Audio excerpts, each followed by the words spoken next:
तर मंडळी, उपासाला साबुदाणा खिचडी खाऊन बोर झालं असेल तर एकदा ही रेसिपी नक्की ट्राय करून बघा। 1 वाटी साबुदाणा घ्यायचा आहे, कढईमध्ये आपल्याला चांगला खरपूस भाजून घ्यायचा आहे। आता जो भाजलेला साबुदाणा आहे तो आपल्याला मिक्सरमध्ये त्याची पावडर तयार करून घ्यायची। आता जी पावडर आहे एका बाउलमध्ये काढून घ्यायची। त्यामध्ये मी 2 उकळलेले बटाटे घेणार आहेत, तुम्ही कमी जास्त घेऊ शकतात। खिसणीने आपल्याला त्याचा खिस करूनच घालायचे, म्हणजे अगदी गिठोडे वगैरे राहणार नाही, अगदी प्लेन आणि सॉफ्ट पराठे आपले तयार होतील। आता त्यामध्ये आपल्याला 1 चमचा हिरवी मिरचीचा ठेचा घालून घ्यायचा आहे, चवीप्रमाणे मीठ आणि 1 चमचा जिरं घालायचे।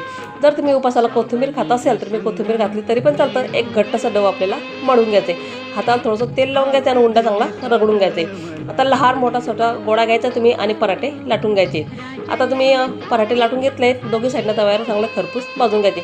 आलटून पलटून करायचे, तेल किंवा तूप लावून पराठे तुम्ही भाजू शकता। त्यासोबत दही, चटणी किंवा शेंगदाणा चटणी तुम्ही खाऊ शकता। त्यासोबत मी हिरवी मिरचीचा ठेचा म्हणजे हिरवी मिरची चटणी केली आहे। मस्त आपले गरम गरम पराठे तयार झाले। तर आजचा व्हिडिओ तुम्हाला माझा कसा वाटला मला नक्कीच कमेंट करून सांगा। व्हिडिओ आवडला असेल लाईक